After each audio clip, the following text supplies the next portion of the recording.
Depuis le temps qu'on évoque les dérives de l'influence, il était temps qu'on en arrive au cas Adrien Laurent, parce qu'on n'a sûrement pas assez parlé de lui. Ou plus exactement, on n'a pas assez parlé de lui comme il aurait fallu. Le collectif AVI a eu affaire à lui lors d'un space début juin 2023, alors que nous parlions du réseau social Wiscou. Il est alors venu défendre son droit à faire de la pub pour ses contenus pornographiques, et le débat, comme vous allez le voir, est devenu de plus en plus intéressant. Mais laissez-moi rapidement refaire les présentations.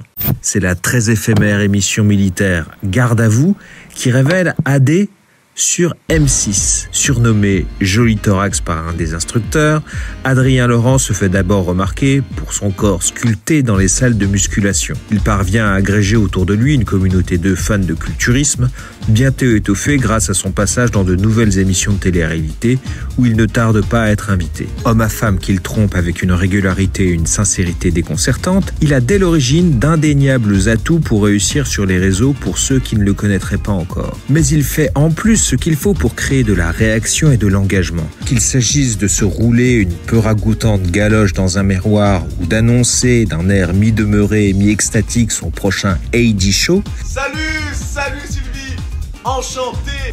Ce soir tu veux faire quoi? Chanter, twerker, rapper, tour de magie, ce que tu veux, dis-moi. Twerker?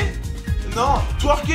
Avec plaisir. Il parvient à créer l'événement à partir de 3 fois rien. Et parlons-en justement de ce show. Durant le premier confinement de 2020, Adrien Laurent crée un concept de live Insta durant lequel il invite ses participants à livrer toutes sortes de performances. Et très vite, un type bien particulier de show s'impose.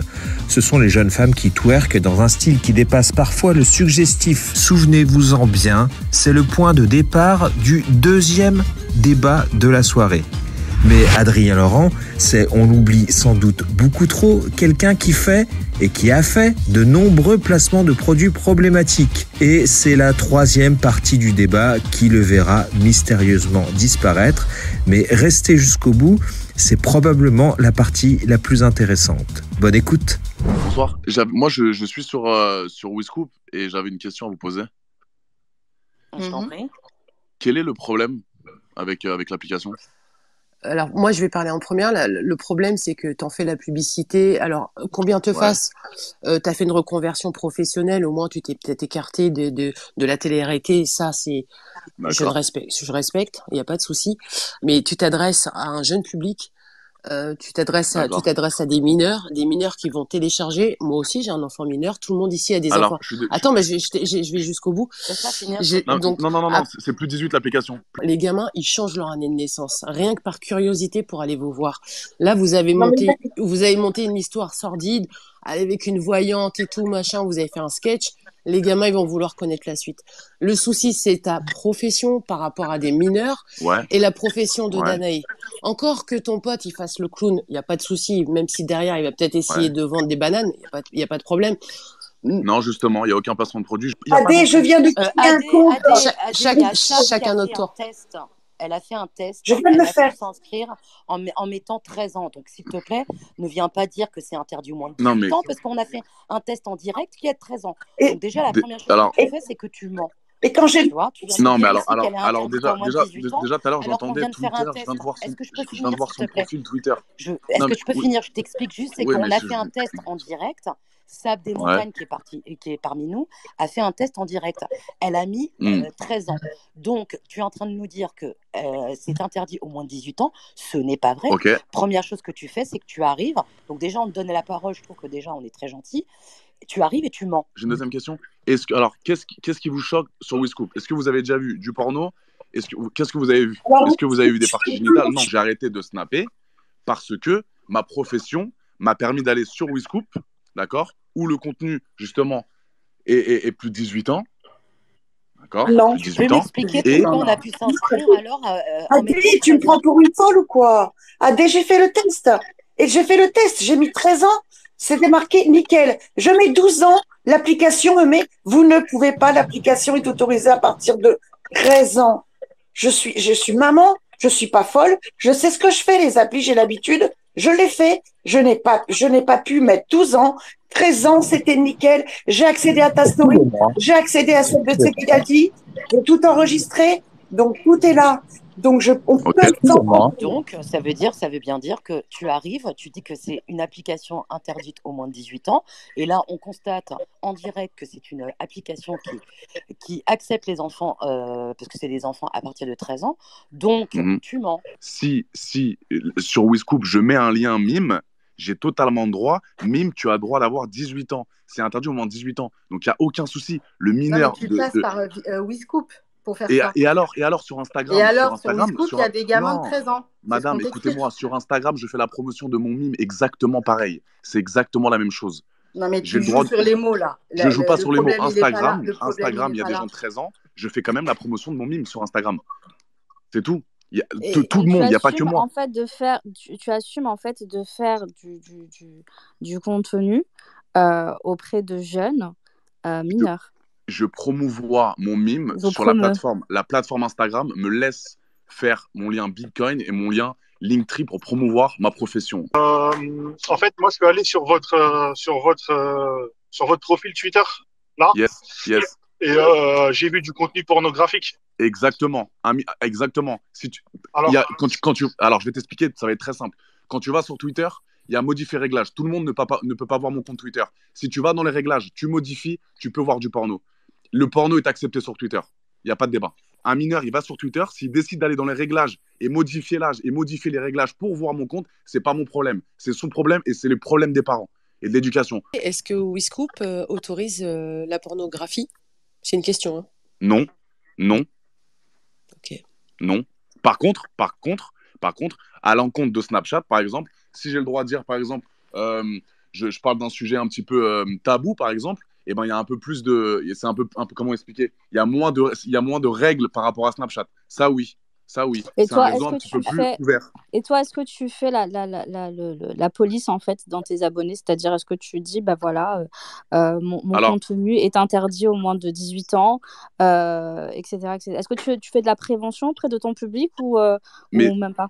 Mais madame, regardez, moi je fais mon contenu, d'accord ? Je fais mon contenu. C'est-à-dire que mon contenu, j'ai un lifestyle assez différent des autres. Je suis souvent en vacances, je suis avec mes copains, etc. Je suis avec beaucoup de filles généralement. Bon, Dylan je fais la en promotion. mode porno, oui. Après. Voilà, exactement. Donc, c'est très simple. Je fais la promotion de mes plateformes privées. Maintenant, il n'y a pas de débat. Le mineur qui veut aller sur mon mime, il n'a pas le droit. Il faut un passeport. Non, mais on te dit qu'il a le droit. Moi, je suis un utilisateur de WeScoop. Hein. Je suis un utilisateur de WeScoop. Je suis comme vous. Ça veut dire que sur WeScoop, tu fais de la promotion de liens qui emmènent vers des sites porno. Comme Instagram, comme sur Instagram, comme sur Twitter. Sans faire de promotion, sans faire de. Tu es pas banni d'Instagram, toi, par hasard? En fait, c'est simple. Maintenant, en 2023, tu peux avoir un compte totalement normal sur Instagram. Il suffit qu'il y ait 4000 personnes qui te signalent. Peu importe ce que tu fais, tu perds ton compte. Moi, j'ai juste invité des filles, d'accord, qui étaient consentantes à 100%, avec qui je faisais des lives, et elles twerkaient sur mon live. Oui, où est le problème? Il y avait des mineurs dans ton live. Mais non, madame, justement, il n'y avait aucun mineur. Il n'y avait aucun mineur. Et c'est pas... Madame, écoutez-moi, moi, je faisais les lives à minuit. Maintenant, si le petit de 13 ans, il a son téléphone à 1h du matin et qu'il regarde les lives de AD Show, c'est pas mon problème, c'est la faute des parents. Parce que tu crois qu'on va tourner oui, bien sûr, mais tu crois que les enfants vont toujours aller voir dans le lit de leur enfant si leur téléphone il est ouvert. Justement, donc c'est pas mon problème. Quand tu dis que ça n'est pas ton problème et Yes. que tu assumes concrètement, clairement, dans la plus grande des sérénités, que tu fais du contenu porno. Est-ce que tu penses que si c'était si normal, je pense pas peut-être que sur la télévision, sur TF1, il y aurait du contenu porno aussi? Je fais un disclaiming, c'est-à-dire que je promouvois mon mime et je dis les amis, c'est mon contenu un peu plus hot. Les mineurs, malheureusement, enfin pas malheureusement, mais vous n'êtes pas acceptés. Il n'y a que des majeurs sur. Non, mais t'as compris. Écoute, non, mais c'est pas la peine de dire que il y a que des mineurs parce que c'est faux. Il y a une confusion terrible entre juridique, éthique et bon sens en fait et vie pratique. C'est-à-dire que faut bien comprendre que les réseaux sociaux, et c'est ça qu'il faudrait légiférer aujourd'hui, les réseaux sociaux, les applications sociales, donc de rencontres, Tinder et tout, il faudrait que l'on considère ça comme de l'espace public numérique. C'est-à-dire qu'en fait, on est sur un espace public numérique. Donc ça veut dire que si jamais je vais baiser avec ma copine dans la rue à minuit, dans un parc, et qu'il y a un petit qui passe, c'est moi qui suis fautif. C'est pas le petit qui est à minuit parce qu'il n'a pas de parents qui lui disent à minuit tu dors à la maison. Il y a un moment donné, que ce soit déplorable que les gosses aient des téléphones à minuit, on est totalement d'accord. C'est totalement déplorable également de faire tant qu'il n'y a pas de régulation du CSA, les médias sociaux ne sont pas des médias comme des médias de flux à la télévision, tu vois, parce que la télévision, tu as une centralisation avec une télécommande, or les téléphones, à part si les parents les mettent dans un Tupperware dans le frigo, les gosses les ont en permanence, quoi. Ok, donc, mais moi j'ai une question. Si je fais mon disclaiming, si je dis les mineurs ne sont pas acceptés, je promouvois mon mime sur mon mime, c'est une plateforme privée, uniquement pour du contenu pour adultes. Et si le mineur lui-même, il a envie de se connecter, est-ce que c'est mon problème ou pas? Mais tu auras toujours des Est-ce que mineurs qui, à 13 ans, cochent oui, j'ai 18 ans, j'ai donc branlé c'est sur pas mon Pornhub. problème. C'est pas, Non, mais c'est je pas mon problème. rappelle que la publicité Mais ce n'était pas ça que tu caractère faisais, cher Adé. pornographique est interdite. Mais je faisais quoi alors? Qu'est-ce que je fais? Je fais la promotion de mon mime sur WeScoop qui me permet de faire la promotion de mon mime. Où est le problème? Non, moi excuse-moi, non, attends, moi je parlais simplement des lives que tu disais, les lives Alors, à minuit, s'il y avait des mineurs, c'est pas mon problème. Pour moi, c'est pas une question d'horaire, c'est une question d'endroit. Sur mon Instagram, le réel problème, c'est qu'en fait, le problème, c'est que pendant le confinement, je prenais tellement de place qu'il n'y avait aucune place pour les autres influenceurs. J'ai trouvé un concept qui marchait incroyablement. J'ai pris 500 000 abonnés en 2 mois. Moi, j'ai eu la merveilleuse idée, grâce à moi, un petit peu mon personnage, d'inviter des filles en live consentantes, majeures, encore une fois. Je demandais la carte d'identité et me dites pas que c'est faux parce que c'est la vraie vérité. Et qui twerkaient sur mon live, d'accord? J'ai pris 500 000 abonnés. Je me suis fait signaler de partout parce que tous les influenceurs, tout le monde remixait un petit peu à sa sauce parce que tout le monde voulait me voir mon compte désactivé. Donc, ils ont réussi parce qu'encore une fois, j'ai eu un mass signalement qui m'ont permis justement de perdre mon compte. Mais je n'étais pas du tout... j'étais dans les règles. Il n'y avait aucun mineur, il n'y avait aucune personne mineure. Il n'y avait que des filles consentantes qui twerkaient sur mon live. Et oui, je l'assume. J'ai perdu mon compte, pas parce que j'ai enfreint les règles, parce que j'ai eu des signalements en masse et Instagram m'a fait perdre mon compte. En aucun cas. Mais ton signalement en masse ne vient pas des influenceurs. Je n'ai pas attendu que Sarah Lopez annonce que Adé, il fallait le signaler. Excuse-moi, Adé. Hein. Non, il y avait des stories de fête en disant Adé, c'est un porc, regardez ce qu'il fait. Oui, en fait, mais nous en tant que Français du peuple, on l'a regardé tout le temps. Il m'utilisait moi pour faire des vues. Il parlait de mon sujet pour faire des vues. Évidemment, j'ai cité le nom de Rubini Cara, mais c'est l'arbre qui cache la forêt. Puisque j'aurais très bien pu citer Adé aussi, qui a surfé sur la vague. Et il n'y a pas moins de 48 heures qui a fait un live où on a vu des parties intimes de femmes et on l'a vu se frotter à la caméra devant plus de 100 000 personnes. C'est une honte. Il suffit juste de regarder les statistiques, voire même les commentaires de ces lives, pour se rendre compte que ce sont majoritairement des enfants. Attends, maintenant il nous sort le carton jaune de c'est pour la visibilité, c'est pour le buzz, etc. Mais c'est le Roquefort qui dit au fromage tu pues. Frérot, t'as vendu tout ton arbre généalogique pour faire des vues. Et c'est toi qui vas nous donner à nous des leçons de morale. Mais frérot, on fait des vidéos 6-7 millions sur le président de la République. On reçoit des pressions de maires, de ministres. Et c'est toi qui vas nous faire bégayer. T'es dans le mal. Je viens de dire en fait que ton compte Insta il a sauté parce que t'as reçu des signalements en masse. C'est ça? Oui. D'accord. Alors moi, en connaissant un petit peu la plateforme Insta, peut-être moins que toi, si tu as reçu des signalements en masse, en fait, en gros, si t'ont désactivé ton Insta, c'est que tu n'as pas respecté les règles. Non, Slim, demain, Slim, demain, je dis à toute ma communauté, allez signaler Slim, tu peux mettre des photos à la piscine ou avec ton chien dans une prairie, tu perdras ton compte. On a été plusieurs créateurs de contenu durant la Covid à se faire masse signaler par des complotistes qui sont une véritable masse critique. Il n'y en a aucun qui a perdu le compte et quand on s'est fait suspendre, on a fait appel et ça a été déverrouillé dans la journée. J'aurais adoré avoir un message d'Instagram qui dit « Monsieur, vous avez enfreint les règles, s'il vous plaît, ne veuillez plus recommencer, sinon vous allez perdre votre compte. » J'ai reçu aucun message. Je vais te poser une question. Tu n'as pas fait de la pub pour du trading, toi, par hasard? Quand ça? Je te demande si tu n'as pas fait de la pub pour du trading sur Instagram. Bah si. Tu fais de la publicité sur du trading, c'est interdit. Donc tu as perdu ton compte Instagram parce que tu méritais. Moi, je voulais ton point de vue, Adé Laurent, sur différents sites dont tu as fait la promotion. Ouais. Alors, il y a eu 2 sites de pods en particulier, un qui s'appelle Bipods et un qui s'appelle Daypods. Est-ce que tu te souviens d'avoir fait la promotion de ces 2 sites? Alors, j'ai fait beaucoup de placements de produits. Hein, j'ai arrêté il y a pas mal de temps parce que je trouvais pas et j'aimais plus ça. Alors, je peux être très franc avec vous. Ça marchait plus surtout. Bah, c'est pas que ça marchait plus, c'est juste que je me suis mis dans le porno et j'ai fait mon argent comme ça. Donc, c'était beaucoup plus lucratif pour moi de faire du porno. Bref, c'est mon problème. Mais par rapport aux marques, j'ai aucun souvenir des placements de produits par rapport à. Comment ça? Bipods? Two Pods? Alors, il y en a eu 2 pour les pods, du moins. Il y a eu Bipods et Daypods. Alors, je me souviens avoir fait un placement de produit pour des AirPods, ouais. Enfin, pour des écouteurs. Il y en a eu au moins deux. Hein. Il y a eu au moins ces deux sites-là. Ouais. Je t'en parle parce que les deux sont référencés sur Signal Arnaque et il y a eu, ouais. il y a eu beaucoup de plaintes. Il y a eu beaucoup de plaintes à ce sujet. Et voilà, moi je voulais savoir si tes abonnés à ce moment-là t'en avaient parlé. Est-ce que tu avais eu des échanges avec eux à ce sujet? Alors moi j'ai arrêté les placements il y a 1 an parce que j'ai vu que ça partait trop en couille et que c'était pas régulé. Donc je me suis dit attends, oui, il y a trop d'arnaques qui se font, etc. Et donc du coup j'ai arrêté il y a 1 an, alors que j'aurais pu continuer à faire beaucoup de placements. Maintenant, ce que je vois maintenant sur Snapchat, il y a énormément de personnes qui continuent les placements de produits. Mais moi, j'ai pris justement l'opportunité d'arrêter les placements de produits. Mais oui, j'ai fait des placements. Samedi, Daypods. Je pense que j'ai fait Daypods, ouais, il me semble. Ça me parle. T'es seul ou c'était une agence avec toi? Ça, je te le confirme, tu as fait les deux, tu as fait Daypods et tu as fait Bipods. Ok. Et voilà, et ces deux sites-là sont assez problématiques. Ouais. Je rappelle d'ailleurs à ce sujet qu'on est en train de porter une plainte contre Dylan Thierry pour justement le même genre de site de pods problématique. Ouais. Voilà, donc ça c'était en 2020. En 2021, tu as fait de la pub pour du trading sur Snapchat. Tu te souviens de ça? Ouais, bien sûr. Et qu'est-ce que tu en penses de la pub que tu as fait pour le trading à ce moment-là? Bah, j'en pense que déjà j'étais en agence, donc je bossais avec un agent. L'agence s'appelait Influence Life. Je sais pas si vous connaissez. Non, moi je connais pas. Influence Life. Ouais. Ouais. Des urbains, il y avait des gens de télé-réalité, etc. Et du coup, bah, j'ai fait de la pub pour un trader. Donc ça le trading, c'est passé par cette agence, par Influence Life. Yes. C'est pas toi en direct qui a bossé avec Amir. Je viens de prendre plus de 112 000 € de gains en une journée. 26 années, millions d'euros. Kalachnikov sur un 2 €. Ça, c'est mon vide là. Ah, bah, Amir faisait partie des clients d'Influence Life. Mais je bossais avec Amir.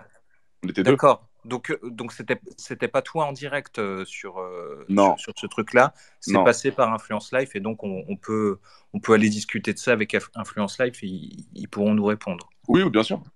C'était qui ton contact chez Influence Life? C'était ça, je sais pas si je peux vous le dire.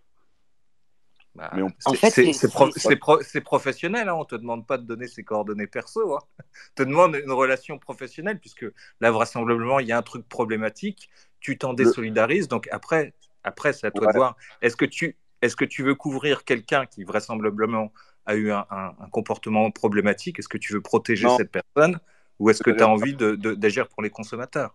C'est des raisons personnelles. Donc maintenant tu n'en fais plus de placement de trading? Non. Sur ton Telegram, tu renvoies jamais sur un Telegram où il y a du trading. Ça n'arrive pas à ça. J'ai arrêté après la loi. T'as arrêté après la loi. Après quelle loi? Quelle loi?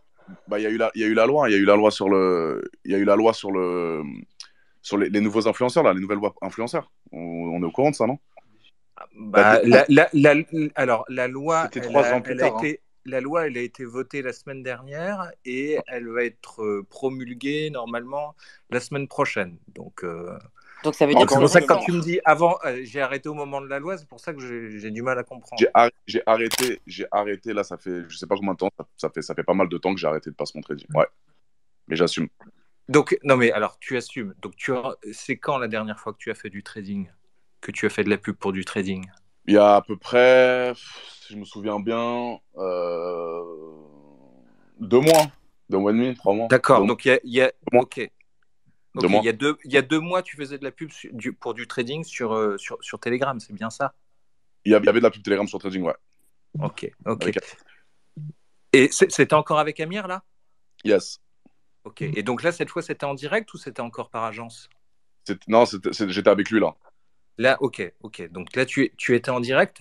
Et alors, qu'est-ce que tu penses justement de cette publicité que tu as faite en direct avec lui à ce moment-là? Qu'est-ce que toi tu en penses? Est-ce que tu penses que c'était un truc fair play? C'est-à-dire? C'est-à-dire que Amir, il promet toujours des gains impressionnants, il promet de gagner beaucoup d'argent, il dit que avec ça, on va avoir l'indépendance financière, etc. Est-ce que c'est quelque chose que voilà, est-ce que c'est quelque chose que toi tu as expérimenté? Est-ce que tu as essayé de faire vraiment du trading comme il le dit, d'une part, et est-ce que tu penses que promouvoir Amir aujourd'hui en 2023, après, voilà, Amir, ça fait 5 ans qu'il a ce genre de pratique, donc on sait vraiment ce qu'il y a derrière Amir aujourd'hui. Est-ce que tu penses que c'est fair play, c'est honnête vis-à-vis de ta communauté? Moi, je suis là pour parler de WizScoop et du porno. Voilà. Moi, je suis là. Tu es monté, on est en train de discuter, on te pose des questions. Alors oui, on parlait de WizScoop, mais je pense que tu peux répondre aux questions en fait qu'on te pose. Quel est le problème? Si tu dis que tu assumes tout. J'ai arrêté le trading, moi. J'ai attendu la loi, j'ai arrêté le trading. Adé Laurent a alors étrangement disparu. Problème technique, signe du destin ou petite lâcheté? Je vous laisse vous faire votre opinion. La mienne, c'est qu'Adé Laurent était venu faire de la provoque sur le sujet du porno, parce que faire de la provoque pour faire des vues, quitte à passer pour un débile, c'est, et ça a toujours été, sa stratégie. C'est d'ailleurs ce qu'il fait avec plus ou moins de succès sur le début du débat, mais il n'a pas aimé qu'on le sorte de son script et qu'on l'emmène sur autre chose, c'est-à-dire la réalité des arnaques qu'il a relayées durant des années. Heureusement pour nous, cette soirée n'était pas finie, puisque débarquera quelques temps plus tard Sebi Dadi, dont le passage méritera lui aussi sa petite vidéo. En attendant, on compte sur vous pour nous soutenir avec vos commentaires, vos likes et vos abonnements. Ça nous aide à continuer le combat. Merci.